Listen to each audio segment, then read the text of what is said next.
ఎందరో త్యాగమూర్తుల త్యాగఫలం ఆంధ్ర రాష్ట్రం. నేడు ఆంధ్రప్రదేశ్లో ప్రజలు సుఖ సంతోషాలుగా ఉన్నారా? ప్రస్తుతం ప్రజల మధ్య ఉన్న కులాల కుంపట్లు ఎవరి కోసం?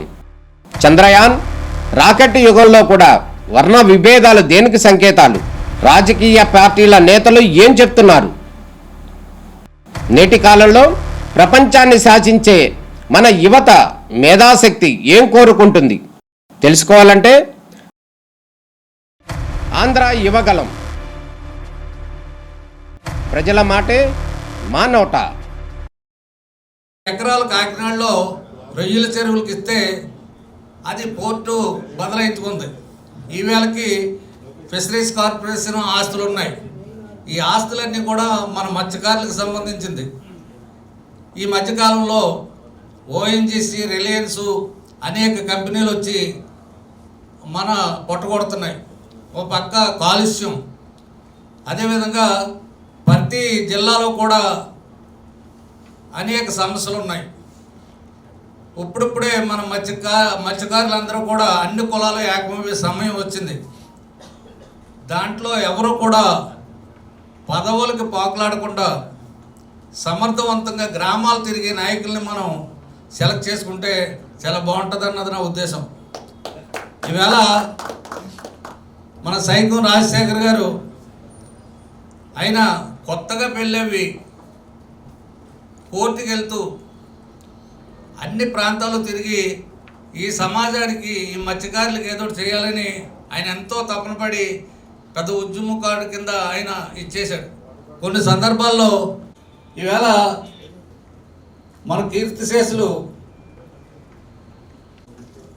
ఆయన లేరు కాబట్టి ఆయన గుర్తుగా ఆ కుటుంబం నుంచే మనం ఒక అధ్యక్షుడిని మనం ఎన్నుకుంటే బాగుంటుంది అన్నది కలిసినప్పుడు, పవన్ కళ్యాణ్ గారిని కలిసినప్పుడు మన మల్లాడి కృష్ణారావు గారు, కొల్లి రవీంద్ర గారు, అదేవిధంగా ఎమ్మెల్యేలు అందరూ కూడి అడగడం జరిగింది. దానికి ఒకరు ఒక లెటర్ ఇచ్చారు. సేమ్ సామాజిక వర్గం.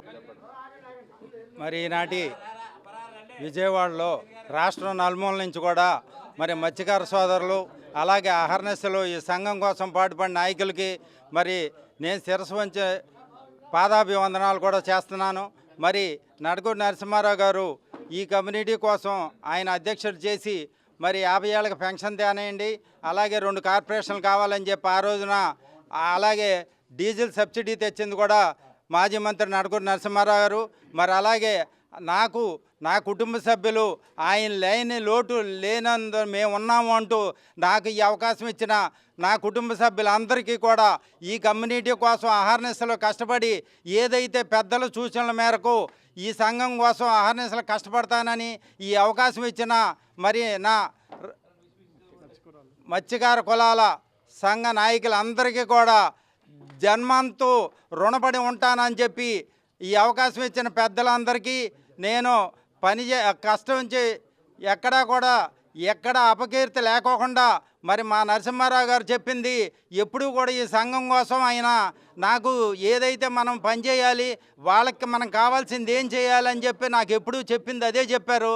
దాన్ని ఎక్కడా కూడా తూచా తప్పకోకుండా ఈ సంఘం కోసం పెద్దలతో సమాలోచనలు చేసి ఏదైతే అవసరమో దానికోసం రాత్రింబావుళ్ళు కష్టపడి పనిచేస్తానని ఈ ఇచ్చిన అవకాశానికి మీ అందరికీ కూడా నేను శిరస్సు వంచి పాదాభివందనాలు చేస్తానని చెప్పి తెలియపరుచుకుంటూ మరి రాష్ట్ర అధ్యక్షుడిగా నన్ను ఎన్నుకున్నందుకు నేను చాలా రుణపడి ఉంటాను. అలాగే మీ అందరి సలహాలు సూచనల మేరకు రాష్ట్రంలో ఏ అవసరం ఉన్నా కూడా అన్ని రకాలుగా పెద్దలతో సమాలోచనలు చేసి కష్టపడి పనిచేస్తానని మీ అందరికీ మనస్ఫూర్తిగా నా అభినందనలు తెలుపుతూ, అలాగే నడకూరు నరసింహారావు గారి పేరు ఎక్కడా కూడా ఇబ్బంది లేకోకుండా ఆయన ఇచ్చిన నాకు ఈ అవకాశాన్ని తూచా తప్పకోకుండా కూడా శిరసా వహిస్తానని చెప్పి తెలియపరుచుకుంటూ ఈ అవకాశం ఇచ్చిన పెద్దలందరికీ కూడా మళ్ళీ మనస్ఫూర్తిగా అభినందనలు తెలియజేస్తూ సెలవు తీసుకుంటున్నాను.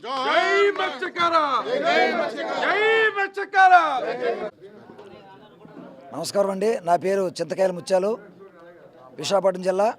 నేను వాడబల్జ సామాజిక వర్గానికి చెందినటువంటి మత్స్యకారుణ్ణి. ఈరోజు ఆంధ్రప్రదేశ్ రాష్ట్ర సాంప్రదాయ మత్స్యకార కులాల సమాఖ్య ఈరోజు విజయవాడలో ఎంబీ భవన్లో మీటింగ్ ఏర్పాటు చేసుకోవటం, రాష్ట్ర నలుమూలల నుండి కూడా అన్ని మత్స్యకార సామాజిక వర్గాల నుండి నాయకులు అలాగే ప్రతినిధులు హాజరవడం జరిగింది.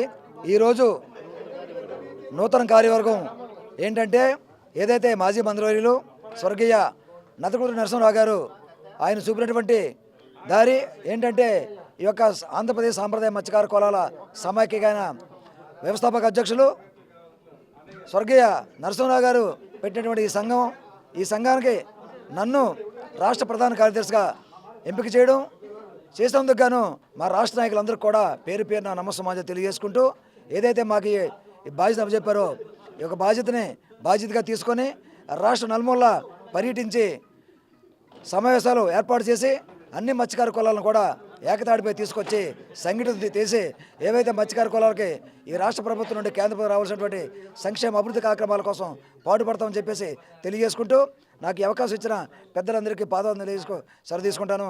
తదుపరి సమావేశం విశాఖపట్నంలో అన్ని మత్స్యకార కులాల నుండి ఈ యొక్క ఆంధ్రప్రదేశ్ రాష్ట్ర సాంప్రదాయ మత్స్యకార కులాల సమాఖ్య తరపున తదుపరి మీటింగ్ విశాఖపట్నంలో ఏర్పాటు చేస్తాను.